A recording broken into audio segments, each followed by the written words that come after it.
Friends ಎಲ್ಲರಿಗೂ ನಮಸ್ಕಾರ. ಜ್ಞಾನಗಂಗೋತ್ರಿ ಸಂಸ್ಥೆಯ ಇನ್ಕ್ವೆಸ್ಟ್ ಪ್ರಚಲಿತ ಘಟನೆಗಳ ಸರಣಿಗೆ ತಮ್ಮೆಲ್ಲರಿಗೂ ಮತ್ತೊಮ್ಮೆ ಸ್ವಾಗತ. ಸೊ ಇವತ್ತು ನಾವು ಸಂಚಿಕೆ ಸಂಖ್ಯೆ 629 ಡಿಸ್ಕಸ್ ಮಾಡ್ತಾ ಇದ್ದೇವೆ. ದಿನಾಂಕ 18ನೇ ಜನವರಿ 2024.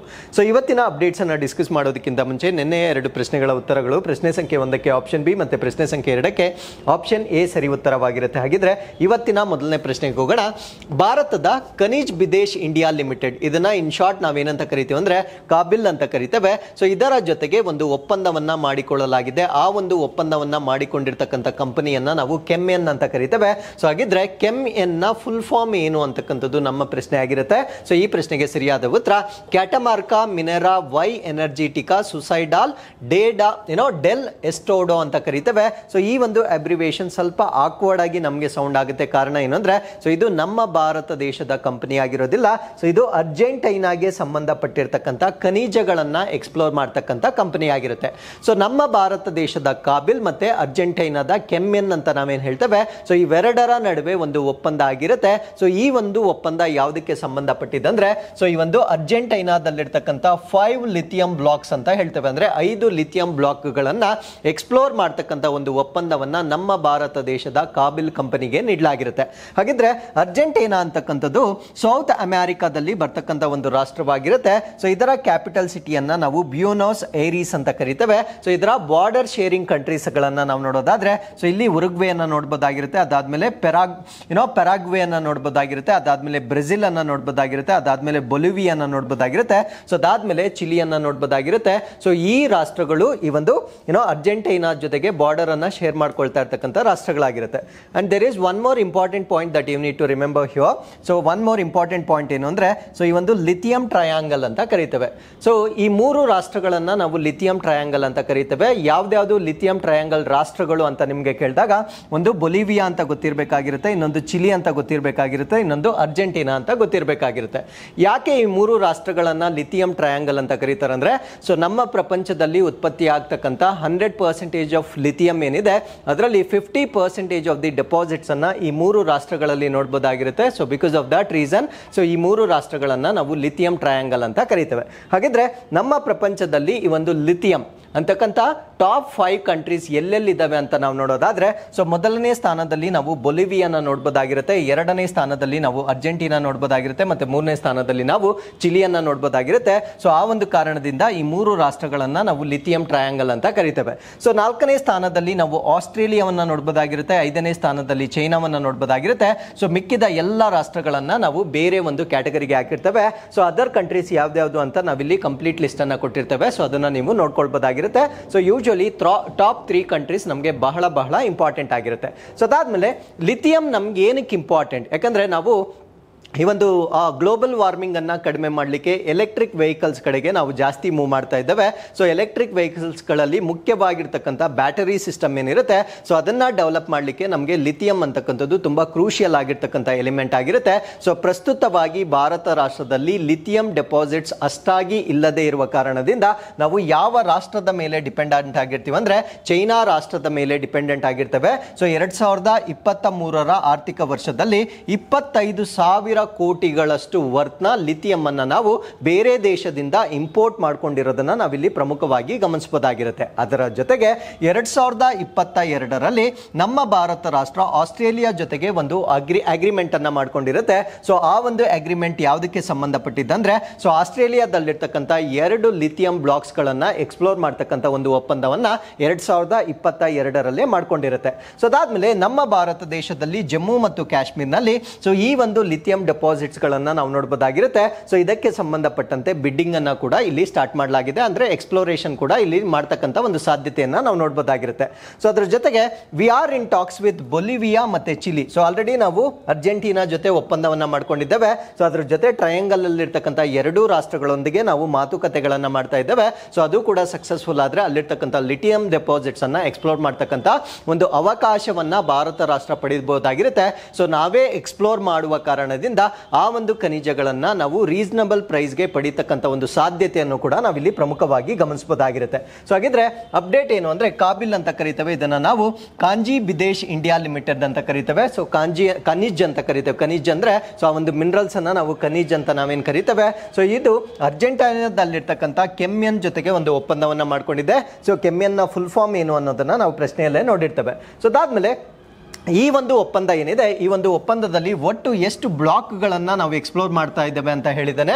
5 ಲಿಥಿಯಂ ಬ್ಲಾಕ್ಗಳನ್ನು ನಾವು ಎಕ್ಸ್ಪ್ಲೋರ್ ಮಾಡ್ತಾ ಇದ್ದೇವೆ. ಸೊ ಇದು ಎಷ್ಟು ವಿಸ್ತೀರ್ಣವನ್ನು ಹೊಂದಿರುತ್ತೆ ಅಂದ್ರೆ 15,703 ಹೆಕ್ಟೇರ್ಸ್ ಅಷ್ಟು ವಿಸ್ತೀರ್ಣವನ್ನು ಹೊಂದಿರತಕ್ಕಂಥ ಪ್ರದೇಶದಲ್ಲಿ ನಾವು ಎಕ್ಸ್ಪ್ಲೋರ್ ಮಾಡ್ತಾ ಇದ್ದೇವೆ.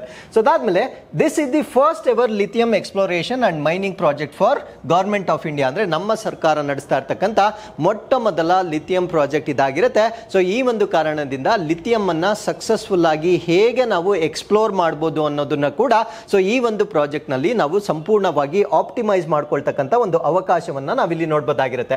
ಸೊ ಇಂಡಿಯಾಸ್ ಲಿಥಿಯಂ ರಿಕ್ವೈರ್ಮೆಂಟ್ಸ್ ಏನಿದೆ, ಸೊ ಪ್ರಸ್ತುತವಾಗಿ ನಮ್ಮ ಭಾರತ ದೇಶಕ್ಕೆ ಬೇಕಾಗಿರ್ತಕ್ಕಂಥ ಒಂದು ಲಿಥಿಯಂನ ಒಂದು ರಿಕ್ವೈರ್ಮೆಂಟ್ಸ್ ಏನಿರುತ್ತೆ, ಸೊ ಅದನ್ನ ಪ್ರಮುಖವಾಗಿ ನಾವು ಬೇರೆ ದೇಶಗಳಿಂದ ಇಂಪೋರ್ಟ್ ಅಥವಾ ಆಮದು ಮಾಡ್ಕೊಳ್ತಾ ಇದ್ದೇವೆ. ಸೊ ಮೆಜಾರಿಟಿ ನಾವು ಯಾವ ರಾಷ್ಟ್ರದಿಂದ ತೆಗೆದುಕೊಳ್ತಾ ಇದ್ದೇವೆ ಅಂದ್ರೆ ಸೊ ಚೈನಾ ರಾಷ್ಟ್ರದಿಂದ ತೆಗೆದುಕೊಳ್ತಾ ಇರ್ತಕ್ಕಂಥ ಒಂದು ಲಿಥಿಯಂ ಡೆಪಾಸಿಟ್ಸ್ ಆಗಿರುತ್ತೆ.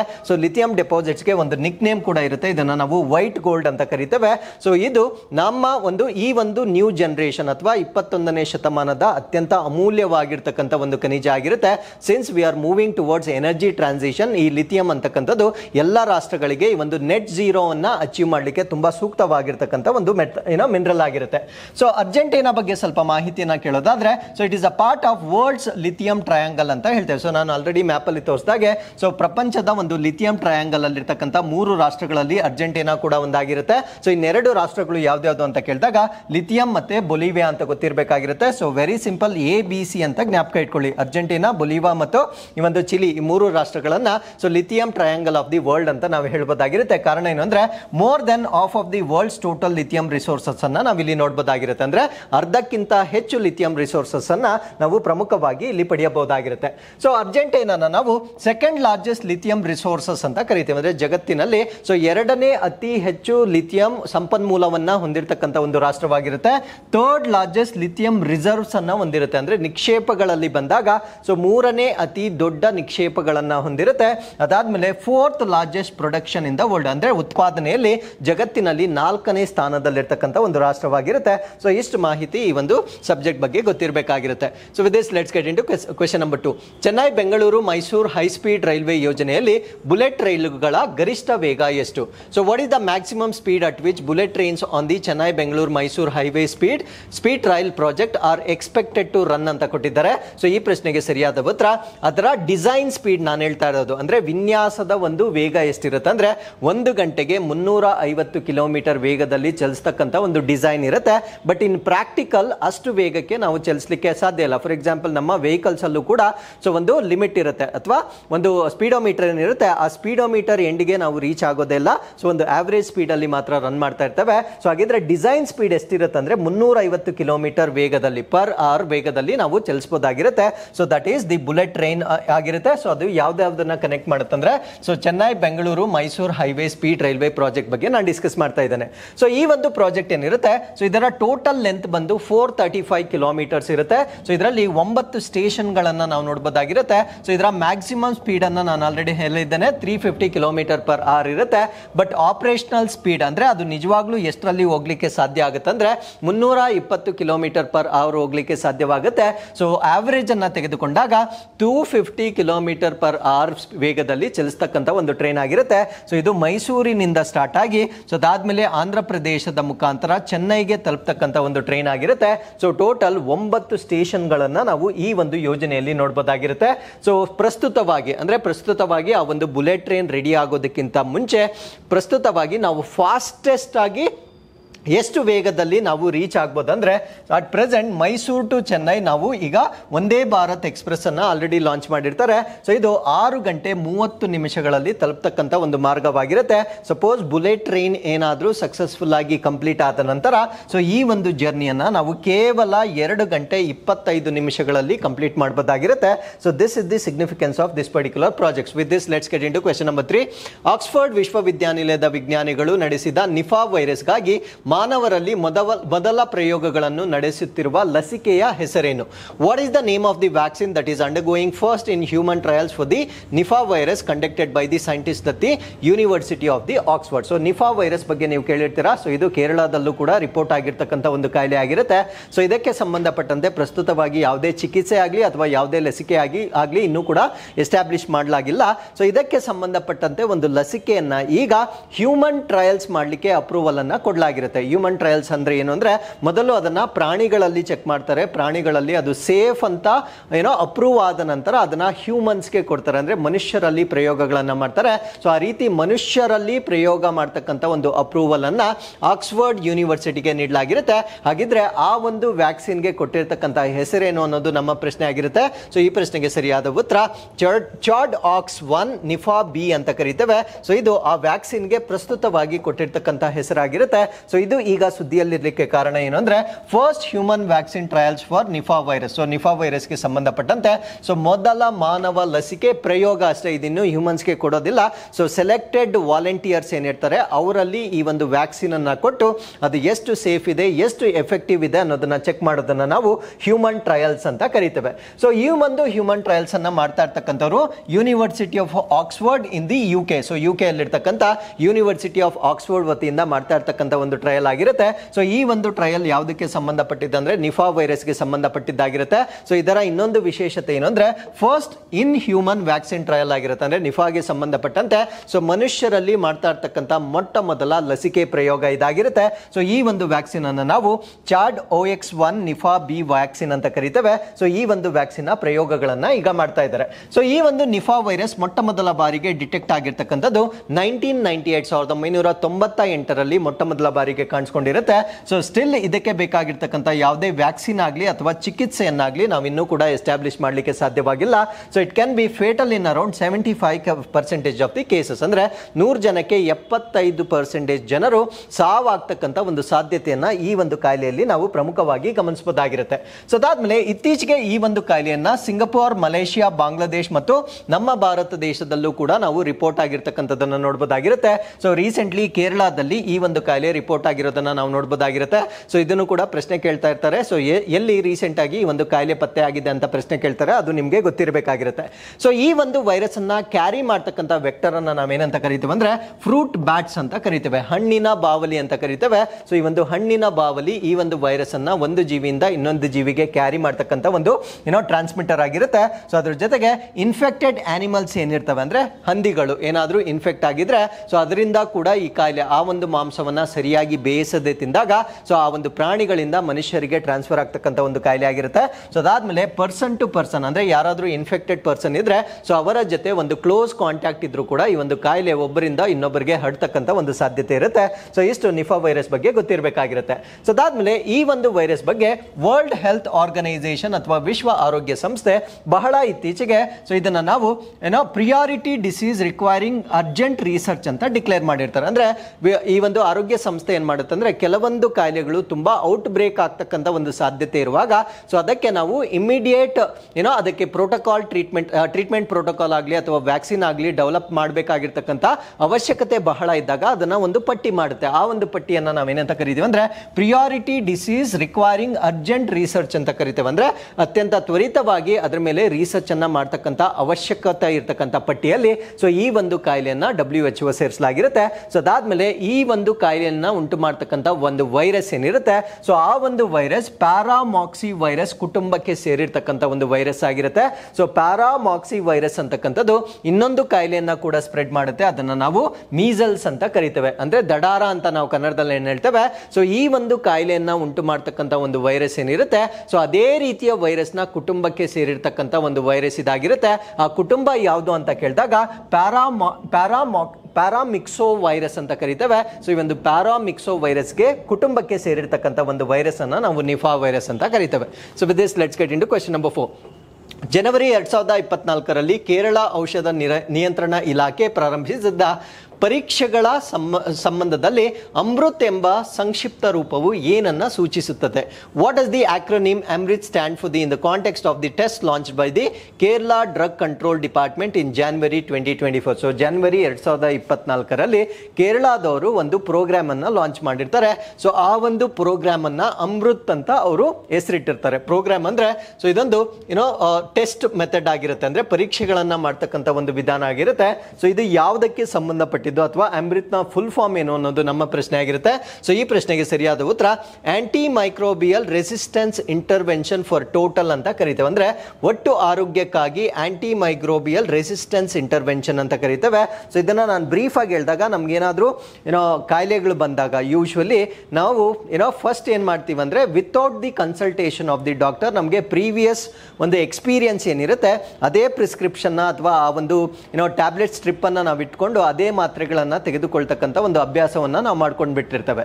ಸೊ ಈ ಒಂದು ಅಭ್ಯಾಸದಲ್ಲಿ ನಾವು ಆಂಟಿಬಯೋಟಿಕ್ಸ್ ಅನ್ನ ಕೂಡ ಕನ್ಸ್ಯೂಮ್ ಮಾಡ್ತೇವೆ. ಸೊ ಈ ಒಂದು ಆಂಟಿಬಯೋಟಿಕ್ಸ್ ಅನ್ನ ನಾವು ಕನ್ಸ್ಯೂಮ್ ಮಾಡ್ತಕ್ಕಂಥ ಪ್ರಾಕ್ಟೀಸ್ ಹೆಂಗಿರುತ್ತೆ ಅಂದ್ರೆ ಸೊ ಒಂದ್ 2-3 ಟ್ಯಾಬ್ಲೆಟ್ ಅನ್ನ ತಗೊಂಡಿರ್ತೀವಿ, ಕಾಯಿಲೆ ಕಡಿಮೆ ಆಗಿದ್ದ ತಕ್ಷಣ ಆಂಟಿಬಯೋಟಿಕ್ಸ್ ಅನ್ನ ತಿಂತಕ್ಕಂಥದನ್ನ ನಿಲ್ಲಿಸ್ತೇವೆ. ಸೊ ಯಾವಾಗ ನಾವು ಈ ರೀತಿಯಾಗಿ ಆಂಟಿಬಯೋಟಿಕ್ಸ್ ಅನ್ನ ಸೇವನೆ ಮಾಡ್ತಕ್ಕಂಥದನ್ನ ನಿಲ್ಲಿಸ್ತೇವೆ, ಸೊ ಅವಾಗ ಆ ಒಂದು ಬ್ಯಾಕ್ಟೀರಿಯಾಗಳು ನಾವು ತಿಂತಕ್ಕಂಥ ಮೆಡಿಸಿನ್ಗೆ ನಿರೋಧಕತೆ ಅಥವಾ ರೆಸಿಸ್ಟೆನ್ಸ್ ಅನ್ನ ಡೆವಲಪ್ ಮಾಡ್ಕೊಳ್ಳುತ್ತೆ. ಸೊ ನೆಕ್ಸ್ಟ್ ಟೈಮ್ ಆ ಒಂದು ವೈರಸ್ಗೆ ನೀವು ಅದೇ ಒಂದು ಟ್ಯಾಬ್ಲೆಟ್ ಅನ್ನ ತಿಂದಾಗ ಸೊ ಆ ಟ್ಯಾಬ್ಲೆಟ್ ಕೆಲಸ ಮಾಡೋದಿಲ್ಲ. ಸೊ ಈ ರೀತಿಯ ಕಾನ್ಸೆಪ್ಟ್ ಅನ್ನ ನಾವು ಮೈಕ್ರೋಬಿಯಲ್ ರೆಸಿಸ್ಟೆನ್ಸ್ ಅಂತ ಕರಿತೇವೆ. ಸೊ ಈ ಒಂದು ಮೈಕ್ರೋಬಿಯಲ್ ರೆಸಿಸ್ಟೆನ್ಸ್ ಅಂತಕ್ಕಂಥದ್ದು ಇತ್ತೀಚೆಗೆ ಬಹಳ ಜಾಸ್ತಿ ಆಗ್ತಾ ಇದೆ. ಸೊ ಇದರಿಂದ ಮುಂದೆ ಆಗ್ತಕ್ಕಂಥ ಪರಿಣಾಮ ಏನು ಅಂದ್ರೆ ಸೊ ಯಾವುದೇ ಆಂಟಿಬಯೋಟಿಕ್ಗಳು ಯಾವುದೇ ಒಂದು ಸೂಕ್ಷ್ಮ ಜೀವಿಯ ವಿರುದ್ಧ ಕೆಲಸ ಮಾಡಲಿಕ್ಕೆ ಅವು ಸಾಮರ್ಥ್ಯವನ್ನ ಕಳೆದುಕೊಳ್ತವೆ. ಸೊ ಇದನ್ನ ಕಡಿಮೆ ಮಾಡಲಿಕ್ಕೆ ಕೇರಳದವರು ಅಮೃತ್ ಅಂತಕ್ಕಂಥ ಒಂದು ಟೆಸ್ಟ್ ಅಥವಾ ಪರೀಕ್ಷೆಗಳನ್ನ ಸ್ಟಾರ್ಟ್ ಮಾಡಿರ್ತಾರೆ. ಸೊ ಅಮೃತ್ ಅಂದ್ರೆ ಏನು ಅಂತ ನಾನು ಫುಲ್ ಫಾರ್ಮ್ ಅನ್ನ ಹೇಳಿರ್ತೇನೆ. ಸೊ ಇದನ್ನ ನಾವು antimicrobial resistance intervention for total ಅಂತ ಕರಿತೇವೆ. ಸೊ ಇದನ್ನ ಏನಕ್ಕೆ ಮಾಡ್ತಾ ಇದ್ದಾರೆ ಅಂದ್ರೆ to prevent overuse of the antibiotics, ಅಂದ್ರೆ ಈ ಒಂದು ಪ್ರತಿ ಜೀವಕಗಳು ಅಂತ ನಾವೇನ್ ಹೇಳ್ತೇವೆ ಸೊ ಅದನ್ನ ಓವರ್ ಯೂಸ್ ಮಾಡ್ತಾ ಇರೋದನ್ನ ತಡಿಲಿಕ್ಕೆ ಬಳಕೆ ಮಾಡ್ತಾ ಇರ್ತಕ್ಕಂಥ ಒಂದು ವಿಧಾನವಾಗಿರುತ್ತೆ. ಸೊ ಈ ಒಂದು ಅಮೃತ್ ಅನ್ನ ಸ್ಟಾರ್ಟ್ ಮಾಡಿರುವ ಕಾರಣದಿಂದ pharmacies must keep accurate records of the all the antibiotics according to this initiative. ಅಂದ್ರೆ ಯಾರಿಗೆ ಸೆಲ್ ಮಾಡಿದ್ದಾರೆ, ಎಷ್ಟು ಸೆಲ್ ಮಾಡಿದ್ದಾರೆ, ಸಂಪೂರ್ಣ ದಾಖಲೆಗಳನ್ನ ಫಾರ್ಮಸಿಸ್ಟ್ಗಳು ಅಥವಾ ಫಾರ್ಮಸಿಗಳು ಸೊ ಈ ಒಂದು ಅಮೃತ್ನ ಒಂದು ಪ್ರೋಗ್ರಾಮ್ನ ಅಡಿಯಲ್ಲಿ ಅವರು ರೆಕಾರ್ಡ್ ಅನ್ನ ಮೇಂಟೈನ್ ಮಾಡಬೇಕಾಗಿರುತ್ತೆ. ಸೊ ಅದಾದ್ಮೇಲೆ ಆ ಒಂದು ಔಷಧ ಮಳಿಗೆಗಳು ಅಂದ್ರೆ ಅವರು ಏನ್ ಸೆಲ್ ಮಾಡ್ತಕ್ಕಂಥ ಒಂದು ಫಾರ್ಮಸೀಸ್ ಏನಿರ್ತವೆ ಸೊ ಅಲ್ಲಿ antibiotics not sold without doctor's prescription ಅಂತಕ್ಕಂಥ ಒಂದು ವಾರ್ನಿಂಗ್ ಅನ್ನ ಕಂಪಲ್ಸರಿ ಡಿಸ್ಪ್ಲೇ ಮಾಡ್ತಕ್ಕಂಥದ್ದು ಈಗ ಕಡ್ಡಾಯವಾಗಿರುತ್ತೆ. ಸೊ ಅದಾದ್ಮೇಲೆ ಆಪರೇಷನ್ ಅಮೃತ್ ಅಂತಕ್ಕಂಥದ್ದು aimed conducting surprise raids at the pharmacies ಏನಿರ್ತವೆ ಅಲ್ಲಿ ಸರ್ಪ್ರೈಸ್ ರೈಡ್ ಅನ್ನ ಮಾಡ್ತಾರೆ. ಸೊ ಈ ಒಂದು ಮಾತ್ರೆಗಳನ್ನ ಪ್ರಿಸ್ಕ್ರಿಪ್ಷನ್ ಇಲ್ಲದೆ ಕೊಟ್ಟಾಗ ಅವರ ಮೇಲೆ ಕ್ರಮವನ್ನ ತೆಗೆದುಕೊಳ್ತಕ್ಕಂಥ ಕೆಲಸಗಳನ್ನ ಸೊ ಈ ಒಂದು ಯೋಜನೆಯ ಮುಖಾಂತರ ಮಾಡಲಾಗುತ್ತೆ. With this let's get into question number 5. Davos 2024ರಲ್ಲಿ ಪ್ರಮುಖ ಕೇಂದ್ರೀಕೃತ ಕ್ಷೇತ್ರಗಳಲ್ಲಿ ಯಾವುದು ಒಂದಾಗಿದೆ? So what is one of the key focus areas of Davos 2024? So Davos 2024 ಅಂತಕ್ಕಂಥದ್ದು ವಿವಿಧ ರಾಷ್ಟ್ರಗಳ ಸರ್ಕಾರಗಳು, ಅದಾದ್ಮೇಲೆ ಅದರ ರೆಪ್ರೆಸೆಂಟೇಟಿವ್ಗಳು, ಅದಾದ್ಮೇಲೆ ಕೆಲವೊಂದು ಸಂಸ್ಥೆಗಳು ಇವೆಲ್ಲ ಒಟ್ಟಿಗೆ ಸೇರಿ ಡಿಸ್ಕಸ್ ಮಾಡ್ತಕ್ಕಂಥ ಒಂದು ಫೋರಂ ಆಗಿರುತ್ತೆ. ಸೊ ಈ ಒಂದು ಫೋರಂ ನಲ್ಲಿ ಈ ವರ್ಷದಲ್ಲಿ ಚರ್ಚೆಯಲ್ಲಿರ್ತಕ್ಕಂಥ ವಿಷಯಗಳಲ್ಲಿ ಈ ಆಪ್ಷನ್ಸ್ ಅಲ್ಲಿ ಕೊಟ್ಟಿರ್ತಕ್ಕಂಥ ಯಾವ ವಿಷಯವನ್ನ ಚರ್ಚೆ ಮಾಡಲಾಗ್ತಾ ಇದೆ ಅನ್ನೋದು ನಮ್ಮ ಪ್ರಶ್ನೆ ಆಗಿರುತ್ತೆ. ಸೊ ಈ ಪ್ರಶ್ನೆಗೆ ಸರಿಯಾದ ಉತ್ತರ ಹೆಚ್ಚುತ್ತಿರುವ ಭೌಗೋಳಿಕ ರಾಜಕೀಯ ಉದ್ವಿಗ್ನತೆಯ ನಡುವೆ ಭದ್ರತೆ ಮತ್ತು ಸಹಕಾರವನ್ನ ಸಾಧಿಸುವುದು, ಅಂದ್ರೆ achieving security and cooperation amid rising geopolitical tensions. ಅಂದ್ರೆ ನಾವು ಇತ್ತೀಚೆಗೆ 2 ಯುದ್ಧಗಳನ್ನ ನಾವು ನೋಡಿದ್ದೇವೆ. ಸೊ ಅದನ್ನೇ ನಾವು ಜಿಯೋಪೊಲಿಟಿಕಲ್ ಟೆನ್ಷನ್ಸ್ ಅಂತ ಕರಿತೇವೆ, ಅಂದ್ರೆ ರಾಜಕೀಯ ಮತ್ತು ಭೌಗೋಳಿಕವಾಗಿರ್ತಕ್ಕಂಥ ಒಂದು ಒತ್ತಡಗಳು ಅಂತ ಕರಿತೇವೆ. ಸೊ ಈ ಒಂದು ಒತ್ತಡಗಳನ್ನ ಕಡಿಮೆ ಮಾಡಲಿಕ್ಕೆ ಸರ್ಕಾರಗಳು ಒಟ್ಟಿಗೆ ಸೇರಿ ಒಂದು ನಿರ್ಧಾರಗಳನ್ನ ತೆಗೆದುಕೊಳ್ತಕ್ಕಂಥ ಒಂದು ವೇದಿಕೆಯನ್ನ ನಾವು ದಾವೋಸ್ 2024 ಅಂತ ಕರಿತೇವೆ. ಸೊ ಈ ಒಂದು ದಾವೋಸ್ 2024 ನಲ್ಲಿ 4 ಪ್ರಮುಖವಾಗಿರ್ತಕ್ಕಂಥ ವಿಷಯಗಳನ್ನ ಚರ್ಚೆ ಮಾಡಲಾಗ್ತಾ ಇದೆ. ಆ 4 ವಿಷಯಗಳು ಯಾವ್ದ್ಯಾವ್ದು ಅಂತ ನಾನು ಕಂಪ್ಲೀಟ್ ಆಗಿ ಇಲ್ಲೇ ಎಕ್ಸ್ಪ್ಲೇನ್ ಮಾಡ್ತೇನೆ. ಸೊ ಅದಾದ್ಮೇಲೆ PDF ನಲ್ಲಿ ನೀವು ಇದರ ಡೀಟೇಲ್ಸ್ ಅನ್ನ ನೋಡ್ಕೊಳ್ಬಹುದಾಗಿರುತ್ತೆ. ಸೊ ಮೊದಲನೇ ಆಬ್ಜೆಕ್ಟಿವ್ ಅನ್ನ ನಾವು achieving security and cooperation in a fractured world ಅಂತ ಹೇಳ್ತೇವೆ. ಸೊ ಇದನ್ನೇ ನಾನು ಪ್ರಶ್ನೆಯಲ್ಲಿ ಕೊಟ್ಟಿದ್ದು. ಸೊ ಈಗ ರಾಷ್ಟ್ರಗಳು ಏನು ಒಂದಕ್ಕೊಂದು ತುಂಡಾಗಿ ಬ್ರೇಕ್ ಆಗಿ ಯುದ್ಧಗಳನ್ನು ಮಾಡ್ಕೊಳ್ತಾ ಇದ್ದಾವೆ. ಸೊ ಅದನ್ನ ಪ್ರಿವೆಂಟ್ ಮಾಡಲಿಕ್ಕೆ ಬೇಕಾಗಿರ್ತಕ್ಕಂಥ ವಿಷಯಗಳ ಬಗ್ಗೆ ಚರ್ಚೆಗಳನ್ನು ಮಾಡಲಾಗುತ್ತೆ. Creating growth and jobs for new era, ಅಂದ್ರೆ ಈ ಒಂದು ಆಧುನಿಕ ಜಗತ್ತು ಅಂತ ನಾವೇನು ಹೇಳ್ತೇವೆ. ಸೊ ಈ ಒಂದು ಆಧುನಿಕ ಜಗತ್ತಿನಲ್ಲಿ ಅನ್ಎಂಪ್ಲಾಯ್ಮೆಂಟ್ ಅಂತಕ್ಕಂಥದ್ದು ತುಂಬಾ ಹೆಚ್ಚಾಗಿರ್ತಕ್ಕಂಥ ಒಂದು ಪ್ರಾಬ್ಲಮ್ ಆಗಿರುತ್ತೆ. ಸೊ ಅದನ್ನ ಕಡಿಮೆ ಮಾಡಲಿಕ್ಕೆ ಯಾವ ರೀತಿ ನಾವು ಜಾಬ್ಸ್ ಗಳನ್ನ ಕ್ರಿಯೇಟ್ ಮಾಡಬೇಕು ಅನ್ನೋದ್ರ ಬಗ್ಗೆ ಚರ್ಚೆ ಮಾಡಲಾಗುತ್ತೆ. ಸೊ ಅದಾದ್ಮೇಲೆ artificial intelligence as a driving force for the economy and society ಅಂತ ಕರೀತೇವೆ. ಅಂದ್ರೆ ನಮ್ಮ ಆರ್ಥಿಕತೆ ಮತ್ತು ನಮ್ಮ ಸಮಾಜಕ್ಕೆ ಕೃತಕ ಬುದ್ಧಿಮತ್ತೆಯನ್ನ ಸಮಂಜಸವಾಗಿ ಹೇಗೆ ಬಳಕೆ ಮಾಡ್ಕೊಳ್ಬೇಕು ಅನ್ನೋದ್ರ ಬಗ್ಗೆ ಕೂಡ ಇಲ್ಲಿ ಚರ್ಚೆಗಳನ್ನ ಮಾಡಲಾಗುತ್ತೆ. ಸೊ ಅದಾದ್ಮೇಲೆ a long term strategy for the climate, nature and energy, ಅಂದ್ರೆ ಯಾವುದೇ ಒಂದು ಡಿಸ್ಕಷನ್ ಆದ್ರೂ ಕೂಡ ಅಲ್ಲಿ ಎನ್ವೈರನ್ಮೆಂಟ್ಗೆ ಸಂಬಂಧಪಟ್ಟಂತೆ ಕಂಪಲ್ಸರಿ ಡಿಸ್ಕಷನ್ ಆಗಲೇಬೇಕು. ಸೊ ಇಲ್ಲೂ ಕೂಡ ಪರಿಸರಕ್ಕೆ ಸಂಬಂಧಪಟ್ಟಂತೆ, ನಮ್ಮ ಕ್ಲೈಮೇಟ್ಗೆ ಸಂಬಂಧಪಟ್ಟಂತೆ ಮತ್ತು ಶಕ್ತಿಯ ಪರಿವರ್ತನೆ ಏನಿದೆ ಅಂದ್ರೆ ನಾನ್ ರಿನ್ಯೂವಬಲ್ ಇಂದ ರಿನ್ಯೂವಬಲ್ ಕಡೆಗೆ ನಾವೇನು ಮೂವ್ ಮಾಡ್ತಾ ಇದ್ದೇವೆ. ಸೊ ಆ ಒಂದು ಟ್ರಾನ್ಸಿಷನ್ ಬಗ್ಗೆ ಕೋಆಪರೇಷನ್ ಅನ್ನ ಎಸ್ಟಾಬ್ಲಿಷ್ ಮಾಡ್ತಕ್ಕಂಥ ಒಂದು ವಿಷಯಗಳ ಬಗ್ಗೆ ಸೊ ಈ ಒಂದು ವೇದಿಕೆಯಲ್ಲಿ ಸಂಪೂರ್ಣವಾಗಿ ಚರ್ಚೆ ಮಾಡಲಾಗುತ್ತೆ. ಸೊ ನಿಮಗೆ ಗೊತ್ತಿರೋ ಹಾಗೆ ಕರೆಂಟ್ ಟ್ರೆಂಡಿಂಗ್ ಅಲ್ಲಿರ್ತಕ್ಕಂಥ ಎರಡು ವಿಷಯಗಳು, ಒಂದು ಕ್ಲೈಮೇಟ್ ಆಗಿರುತ್ತೆ, ಇನ್ನೊಂದು ಆರ್ಟಿಫಿಷಿಯಲ್ ಇಂಟೆಲಿಜೆನ್ಸ್ ಆಗಿರುತ್ತೆ. ಸೊ ಇದಕ್ಕೆ ಸಂಬಂಧಪಟ್ಟಂತೆ ಎಸ್ಸೆ ಬರೆಯುವಾಗ ನೀವು ದಾವೋಸ್ 2024 ಬಗ್ಗೆ ಕಂಪಲ್ಸರಿ ಮೆನ್ಷನ್ ಮಾಡೋದ್ರಿಂದ ನಿಮಗೆ ಹೆಚ್ಚಿನ ಅಂಕಗಳನ್ನು ನೀವು ಎಕ್ಸ್ಪೆಕ್ಟ್ ಮಾಡಬಹುದಾಗಿರುತ್ತೆ. ಸೊ ಇಷ್ಟು ಮಾಹಿತಿ ನಮಗೆ ದಾವೋಸ್ 2024 ಬಗ್ಗೆ ಗೊತ್ತಿರಬೇಕಾಗಿರುತ್ತೆ. So with this let's get into question number 6. 6ನೇ ಪ್ರಶ್ನೆ, ಮೌಂಟ್ ಎವರೆಸ್ಟ್ ನ ಬೇಸ್ ಕ್ಯಾಂಪ್ ನ ತಲುಪಿದ ಅತ್ಯಂತ ಕಿರಿಯ ವ್ಯಕ್ತಿಯಾಗುವ ಮೂಲಕ ಇತಿಹಾಸ ನಿರ್ಮಿಸಿದ 4 ವರ್ಷದ ಬಾಲಕಿಯ ಹೆಸರೇನು? What is the name of the 4-year-old girl who made history by becoming the youngest person to reach Mount Everest base camp? ಈ ಪ್ರಶ್ನೆಗೆ ಸರಿಯಾದ ಉತ್ತರ, ಸೊ ಆ ಹುಡುಗಿಯನ್ನ ನಾವು ಜಾರಾ ಅಂತ ಕರಿತೇವೆ. ಸೊ ಜಾರಾ ಮಾಡಿರ್ತಕ್ಕಂಥ ಒಂದು ಸಾಧನೆ ಏನು ಅಂದ್ರೆ ಆ ಬಾಲಕಿಗೆ ಕೇವಲ 4 ವರ್ಷ. ಸೊ ನೀವಿಲ್ಲಿ ಮೌಂಟ್ ಎವರೆಸ್ಟ್ ಪೀಕ್ ಅನ್ನ ನೋಡಬಹುದಾಗಿರುತ್ತೆ. ಸೊ ಇದು ಸರಿಸುಮಾರು 8,848 ಮೀಟರ್ ಉದ್ದವಿರ್ತಕ್ಕಂಥ ಒಂದು ಶಿಖರವಾಗಿರುತ್ತೆ. ಸೊ ಈ ಒಂದು ಶಿಖರದ ಮಧ್ಯದಲ್ಲಿ ಒಂದು ಕ್ಯಾಂಪ್ ಬರುತ್ತೆ. ಸೊ ಅದನ್ನ ನಾವು ಬೇಸ್ ಕ್ಯಾಂಪ್ ಅಂತ ಕರಿತೇವೆ. ಸೊ ಅದು ಗ್ರೌಂಡ್ ಇಂದ 5,364 ಮೀಟರ್ ಇರುತ್ತೆ. ಸೊ ಈ ಒಂದು ಪ್ರದೇಶಕ್ಕೆ ತಲುಪಿರ್ತಕ್ಕಂಥ ಅತಿ ಕಿರಿಯ ಬಾಲಕಿಯಾಗಿ ನಾವು ಜಾರಾ ಅನ್ನೋ ಹುಡುಗಿಯನ್ನ ನೋಡಬಹುದಾಗಿರುತ್ತೆ. ಸೊ ಆ ಬಾಲಕಿಗೆ ಈಗ ಕೇವಲ 4 ವರ್ಷ. ಸೊ 4 ವರ್ಷದ ವಯಸ್ಸಿನಲ್ಲಿ ಅವರು ಎವರೆಸ್ಟ್ ನ ಬೇಸ್ ಕ್ಯಾಂಪ್ಗೆ ರೀಚ್ ಆಗಿರ್ತಕ್ಕಂಥ ಅತ್ಯಂತ ಕಿರಿಯವಾಗಿರ್ತಕ್ಕಂಥ ಬಾಲಕಿ ಅಂತ ನಾವಿಲ್ಲಿ ನೋಡಬಹುದಾಗಿರುತ್ತೆ. ಸೊ ಈ ಬಾಲಕಿ ಯಾವ ರಾಷ್ಟ್ರಕ್ಕೆ ಸಂಬಂಧಪಟ್ಟಿದ್ದಂದ್ರೆ ಜೆಕ್ ರಿಪಬ್ಲಿಕ್ ರಾಷ್ಟ್ರಕ್ಕೆ ಸಂಬಂಧಪಟ್ಟಿರ್ತಕ್ಕಂಥ ವ್ಯಕ್ತಿ ಆಗಿರ್ತಾರೆ. ಸೊ ಇವರು ಮೌಂಟ್ ಎವರೆಸ್ಟ್ ನ ಬೇಸ್ ಕ್ಯಾಂಪ್ಗೆ ತಲುಪಿರ್ತಕ್ಕಂಥ ಒಂದು ಅತ್ಯಂತ ಚಿಕ್ಕದಾಗಿರ್ತಕ್ಕಂಥ ಅಥವಾ ಕಿರಿಯದಾಗಿರ್ತಕ್ಕಂಥ ಬಾಲಕಿ ಆಗಿರ್ತಾರೆ. ಸೊ ಅವರ ಹೆಸರನ್ನ ನೆನ್ಪಿಟ್ಕೊಳ್ಳಿ, ಜಾರಾ ಅಂತಕ್ಕಂಥದ್ದು ಅವರ ಹೆಸರಾಗಿರುತ್ತೆ. ಸೊ ಅವರು ಎಷ್ಟು ಮೈಲ್ಸ್ ಅನ್ನ ಜರ್ನಿ ಮಾಡಿರ್ತಾರೆ ಅಂದ್ರೆ 170 ಮೈಲ್ಸ್ ಅನ್ನ ಅವರು ಟ್ರಾವೆಲ್ ಮಾಡಿರ್ತಾರೆ. ಸೊ ಎಷ್ಟು ಎಲಿವೇಶನ್ಗೆ ಅವರು ರೀಚ್ ಆಗಿರ್ತಾರೆ ಅಂದ್ರೆ ಇನ್ ಫೀಟ್ ಅಲ್ಲಿ, ಅಡಿಗಳಲ್ಲಿ 17,598 ಫೀಟ್ಗೆ ತಲುಪಿ ಈ ಒಂದು ದಾಖಲೆಯನ್ನ ಮಾಡಿರ್ತಾರೆ. ಸೊ ಆಕ್ಚುಲಿ ಇದಕ್ಕಿಂತ ಮುಂಚೆ ಕಳೆದ ವರ್ಷ ಮಾತ್ರ ಅಂದ್ರೆ 2023ರಲ್ಲಿ 5 ವರ್ಷದ ಒಬ್ಬ ವ್ಯಕ್ತಿ ಇದೇ ಒಂದು ಸಾಧನೆಯನ್ನ ಮಾಡಿರ್ತಾರೆ. ಅಂದ್ರೆ ಕೇವಲ 5 ವರ್ಷವಾಗಿದ್ದಾಗ ಸೊ ಈ ಒಂದು ಸಾಧನೆಯನ್ನ ಮಾಡಿದ್ರು. ಅವರನ್ನ ನಾವು ಪ್ರಿಷಾ ಲೋಕೇಶ್ ನಿಕಂಜು ಅಂತ ಕರಿತೇವೆ. ಸೊ ಇವರ ದಾಖಲೆಯನ್ನ ಈಗ ಇವರು ಮುರಿದಿರ್ತಾರೆ. ಕಾರಣ ಏನಂದ್ರೆ ಸೊ ಈ ಬಾಲಕಿಗೆ ಜಾರಾಗೆ ಈಗ ಕೇವಲ 4 ವರ್ಷ ವಯಸ್ಸಾಗಿರುತ್ತೆ. So with this let's get into ಸ್ನಿಪ್ಪೆಟ್ಸ್ಗೆ ಬರೋಣ. So last part of our discussion, exercise Ayutthaya. So ಈ ಒಂದು ಎಕ್ಸಸೈಸ್ ಅಯುತಾಯ ಅಂತಕ್ಕಂಥದ್ದು ಇಂಡಿಯಾ ಮತ್ತು ಥೈಲ್ಯಾಂಡ್ ನಡುವೆ ನಡೀತಕ್ಕಂಥ ಒಂದು ನೇವಲ್ ಎಕ್ಸಸೈಸ್ ಅಥವಾ ನೌಕಾ ಅಭ್ಯಾಸವಾಗಿರುತ್ತೆ. ಈ ಒಂದು ನೌಕಾ ಅಭ್ಯಾಸ ಅಂತಕ್ಕಂಥದ್ದು ನಮ್ಮ ಭಾರತ ದೇಶದ ನೇವಿ ಮತ್ತೆ ರಾಯಲ್ ಥಾಯ್ ನೇವಿ ಅಂತ ಕರಿತೇವೆ. ಸೊ ಇವರ ಇಬ್ಬರ ಮಧ್ಯದಲ್ಲಿ ನಡೀತಕ್ಕಂಥ ಒಂದು ಬೈಲ್ಯಾಟ್ರಲ್ ಮ್ಯಾರಿಟೈಮ್ ಎಕ್ಸಸೈಸ್ ಆಗಿರುತ್ತೆ. ಸೊ ಈ ಹೆಸರಿನಲ್ಲಿ ಮಾಡ್ತಾ ಇರ್ತಕ್ಕಂಥ ಮೇಡನ್ ಅಥವಾ ಮೊಟ್ಟ ಮೊದಲ ನೌಕಾ ಅಭ್ಯಾಸವಾಗಿರುತ್ತೆ. ಸೊ ಇದಕ್ಕೆ ಏನಂತ ನೇಮನ್ನ ಕೊಟ್ಟಿರ್ತಾರೆ ಅಂದ್ರೆ ಎಕ್ಸಸೈಸ್ ಅಯುತಾಯ ಅಂತ ಹೆಸರನ್ನ ಕೊಟ್ಟಿರ್ತಾರೆ. ಎಕ್ಸಸೈಸ್ ಅಯುತಾಯ ಅಂತ ಇದಕ್ಕೆ ಏನಕ್ಕೆ ಹೆಸರನ್ನ ಕೊಟ್ಟಿರ್ತಾರೆ ಅಂದ್ರೆ ಸೊ ನಮ್ಮ ದೇಶ ಮತ್ತು ಥೈಲ್ಯಾಂಡ್ ನಲ್ಲಿರ್ತಕ್ಕಂಥ 2 ನಗರಗಳು, ಒಂದು ನಮ್ಮ ದೇಶದ ಅಯೋಧ್ಯ ಮತ್ತು ಥೈಲ್ಯಾಂಡ್ ನಲ್ಲಿರ್ತಕ್ಕಂಥ ಅಯುತಾಯ ಅಂತ ನಾವೇನು ಹೇಳ್ತೇವೆ. ಸೊ ಇವೆರಡನ್ನ ಮರ್ಜ್ ಮಾಡಿರ್ತಕ್ಕಂಥ ಒಂದು ಹೆಸರಾಗಿರುತ್ತೆ. ಸೊ ಇದು ಮೇಡನ್ ಎಕ್ಸಸೈಸ್ ಆಗಿರುತ್ತೆ. So Switzerland to host Ukraine peace summit ಅಂತ ಕರೀತೇವೆ. ನಮ್ಗೆ ಗೊತ್ತು ಉಕ್ರೇನ್ ಮತ್ತೆ ರಷ್ಯಾ ನಡುವೆ ಸಾಕಷ್ಟು ಸಂಘರ್ಷಗಳು ನಡೀತಾ ಇವೆ. ಅದಿನ್ನೂ ಕೂಡ ಕಂಪ್ಲೀಟ್ ಆಗಿ ಶಮನಗೊಂಡಿಲ್ಲ, ಇನ್ನೂ ಕೂಡ ನಡೀತಾ ಇರ್ತಕ್ಕಂಥ ಒಂದು ಟಜಲ್ ಆಗಿರುತ್ತೆ. ಸೊ ಈ ಒಂದು ಟಜಲ್ ಅನ್ನ ಕಡಿಮೆ ಮಾಡಲಿಕ್ಕೆ ಉಕ್ರೇನ್ ಒಂದು ಶಾಂತಿ ಶೃಂಗಸಭೆಯನ್ನ ಕಂಡಕ್ಟ್ ಮಾಡ್ತಾ ಇದೆ. ಸೊ ಈ ಒಂದು ಶಾಂತಿ ಶೃಂಗಸಭೆಯನ್ನ ಸ್ವಿಟ್ಜರ್ಲ್ಯಾಂಡ್ ನಲ್ಲಿ ಆಯೋಜನೆ ಮಾಡ್ತಕ್ಕಂಥ ಒಂದು ನಿರ್ಧಾರವನ್ನ ತೆಗೆದುಕೊಂಡಿರ್ತಾರೆ. ಸೊ ಇಲ್ಲಿ ನಾವು ರಷ್ಯಾವನ್ನ ನೋಡ್ಬೋದಾಗಿರುತ್ತೆ, ಇಲ್ಲಿ ನಾವು ಉಕ್ರೇನ್ ಅನ್ನ ನೋಡ್ಬೋದಾಗಿರುತ್ತೆ. ಸೊ ಈ ಭಾಗದಲ್ಲಿ ನಾವು ಸ್ವಿಟ್ಜರ್ಲ್ಯಾಂಡ್ ಅನ್ನ ನೋಡ್ಬೋದಾಗಿರುತ್ತೆ. ಸೊ ಸ್ವಿಟ್ಜರ್ಲ್ಯಾಂಡ್ ನಲ್ಲಿ ಈಗ ಉಕ್ರೇನ್ ಪೀಸ್ ಸಮಿಟ್ ಅನ್ನ ಮಾಡ್ತಕ್ಕಂಥ ಒಂದು ನಿರ್ಧಾರವನ್ನ ತೆಗೆದುಕೊಂಡಿರ್ತಾರೆ. ಸೊ ಎಲ್ಲಿ ಮಾಡ್ತಾರೆ ಅಂದ್ರೆ ದಾವೋಸ್, ಸ್ವಿಟ್ಜರ್ಲ್ಯಾಂಡ್ ನ ದಾವೋಸ್ ಅಲ್ಲಿ ಇದನ್ನ ಕಂಡಕ್ಟ್ ಮಾಡ್ತಕ್ಕಂಥ ಒಂದು ನಿರ್ಧಾರವನ್ನ ತೆಗೆದುಕೊಂಡಿರ್ತಾರೆ. ಸೊ ಇಲ್ಲಿ more than 100 governments, major international organisation ಮತ್ತೆ 1000 ಫೋರಂ ಪಾರ್ಟ್ನರ್ಸ್ ಕೂಡ ಪಾರ್ಟಿಸಿಪೇಟ್ ಮಾಡ್ತಕ್ಕಂಥ ಒಂದು ವ್ಯವಸ್ಥೆ ಇದಾಗಿರುತ್ತೆ. So Switzerland agree to host global peace summit on Ukraine, ಅಂದ್ರೆ ಉಕ್ರೇನ್ಗೆ ಸಂಬಂಧಪಟ್ಟಂತೆ ಜಾಗತಿಕ ಶಾಂತಿ ಒಂದು ಸಮಿಟ್ ಅಥವಾ ಶೃಂಗಸಭೆಯನ್ನ ಆಯೋಜನೆ ಮಾಡಲಿಕ್ಕೆ ಸ್ವಿಟ್ಜರ್ಲ್ಯಾಂಡ್ ಈಗ ಅಂಗೀಕಾರವನ್ನ ಸೂಚಿಸಿರುತ್ತೆ. ಸೊ ಇದಕ್ಕಿಂತ ಮುಂಚೆ ಉಕ್ರೇನ್ ಅವರು ಏನ್ ಮಾಡಿರ್ತಾರೆ ಅಂದ್ರೆ, so Ukraine announce peace formula at November summit of the group of 20 ಏನಿರುತ್ತೆ. ಸೊ ಈ ಒಂದು ಗ್ರೂಪ್ ಆಫ್ 20ಯಲ್ಲಿ ನವೆಂಬರ್ ನಲ್ಲಿ ನಡೆದಿರ್ತಕ್ಕಂಥ ಶೃಂಗಸಭೆಯಲ್ಲಿ ಜೆಲೆನ್ಸ್ಕಿ ಅವರು ಅಂದ್ರೆ ಉಕ್ರೇನ್ನ ಮಿನಿಸ್ಟರ್ ಆಗಿರ್ತಕ್ಕಂಥ ಜೆಲೆನ್ಸ್ಕಿ ಅವರು ಶಾಂತಿ ಸೂತ್ರದ ಮೊದಲ ಘೋಷಣೆಯನ್ನ ಅವರು ಪ್ರಪೋಸ್ ಮಾಡಿರ್ತಾರೆ. ಹಾಗಿದ್ರೆ ಸೊ ಈ ಒಂದು ಪೀಸ್ ಫಾರ್ಮುಲಾ ಅಂತ ನಾವೇನ್ ಹೇಳ್ತೇವೆ, ಇದರಲ್ಲಿ ಏನೇನು ವಿಷಯಗಳನ್ನ ನಾವು ನೋಡಬಹುದಾಗಿರುತ್ತೆ ಅಂದ್ರೆ, ರೆಸ್ಟೋರಿಂಗ್ ಉಕ್ರೇನ್ಸ್ ಟೆರಿಟೋರಿಯಲ್ ಇಂಟಿಗ್ರಿಟಿ, ಅಂದ್ರೆ ಯುದ್ಧದಿಂದ ಉಕ್ರೇನ್ಗೆ ಸಂಬಂಧಪಟ್ಟಂತೆ ಆ ಒಂದು ಟೆರಿಟರಿ ಏನ್ ಡಿಸ್ಟರ್ಬ್ ಆಗಿದೆ ಸೊ ಅದನ್ನ ಮರುಸ್ಥಾಪನೆ ಮಾಡ್ತಕ್ಕಂಥ ಉದ್ದೇಶವಾಗಿರುತ್ತೆ. ವಿಡ್ರಾವಲ್ ಆಫ್ ರಷ್ಯನ್ ಟ್ರೂಪ್ಸ್, ಅಂದ್ರೆ ಉಕ್ರೇನ್ಗೆ ಸಂಬಂಧಪಟ್ಟಿರ್ತಕ್ಕಂಥ ಟೆರಿಟರೀಸ್ಗಳಲ್ಲಿ ಸೊ ರಷ್ಯನ್ ಟ್ರೂಪ್ಸ್ ಗಳೇನಿದ್ದಾವೆ ಅವುಗಳನ್ನ ಹಿಂದಕ್ಕೆ ತರಿಸ್ಕೊಳ್ತಕ್ಕಂಥದ್ದು.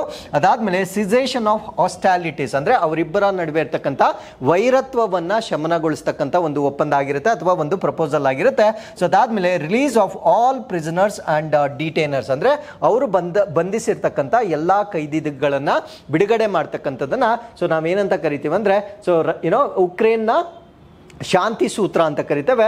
ಇದನ್ನ ನವೆಂಬರ್ ತಿಂಗಳಿನಲ್ಲಿ 20 ಪ್ರಮುಖ ಆರ್ಥಿಕತೆಗಳ ಗುಂಪಿನಲ್ಲಿ ಸೊ ಉಕ್ರೇನ್ನ ವತಿಯಿಂದ ಪ್ರಪೋಸಲ್ ಮಾಡಲಾಗಿರುತ್ತೆ. ಸೊ ಇಲ್ಲಿಗೆ ಇವತ್ತಿನ ಎಲ್ಲ ಪ್ರಚಲಿತ ಘಟನೆಗಳು ಕಂಪ್ಲೀಟ್ ಆಗಿರುತ್ತೆ. So with this we come to inquest challenge number 629. So ಇವತ್ತಿನ ಮೊದಲನೇ ಪ್ರಶ್ನೆ, ಪದ್ಮಭೂಷಣ ಪುರಸ್ಕೃತೆ ಪ್ರಭಾ ಆತ್ರೆ ಇತ್ತೀಚೆಗೆ ನಿಧನರಾದರು. ಸೊ ಅವರು ಯಾವ ಕ್ಷೇತ್ರಕ್ಕೆ ನೀಡಿದ ಕೊಡುಗೆಗಳಿಗಾಗಿ ಹೆಸರುವಾಸಿಯಾಗಿದ್ದಾರೆ? ಸೊ ಈ ಪ್ರಶ್ನೆಗೆ ಆಯ್ಕೆಗಳು ಸಂಗೀತ, ನೃತ್ಯ, ಸಮರ ಕಲೆಗಳು ಮತ್ತು ರಂಗಮಂದಿರ ನಿಮ್ಮ ಆಯ್ಕೆಗಳಾಗಿರುತ್ತೆ. ಸೊ ಎರಡನೇ ಪ್ರಶ್ನೆ, ಸಂವಿಧಾನದ ಯಾವ ವಿಧಿಯು ಅಲ್ಪಸಂಖ್ಯಾತರ ಶಿಕ್ಷಣ ಸಂಸ್ಥೆಗಳನ್ನು ಸ್ಥಾಪಿಸುವ ಮತ್ತು ನಿರ್ವಹಿಸುವ ಹಕ್ಕನ್ನು ತಿಳಿಸುತ್ತದೆ? ವಿಧಿ 30, ವಿಧಿ 26, ವಿಧಿ 25 ಮತ್ತು ವಿಧಿ 28 ನಿಮ್ಮ ಆಯ್ಕೆಗಳಾಗಿರುತ್ತೆ. ಸೊ ಇಲ್ಲಿಗೆ ಇವತ್ತಿನ ಎಲ್ಲ ಪ್ರಚಲಿತ ಘಟನೆಗಳು ಕಂಪ್ಲೀಟ್ ಆಗಿರುತ್ತೆ. ಸೊ ಮತ್ತೊಮ್ಮೆ ನಾಳಿನ ಅಪ್ಡೇಟ್ಸ್ನೊಂದಿಗೆ ನಾನು ನಿಮ್ಮನ್ನ ಭೇಟಿ ಆಗ್ತೇನೆ. ಅಲ್ಲಿವರೆಗೂ keep reading, take care of yourselves and thank you very much for watching this.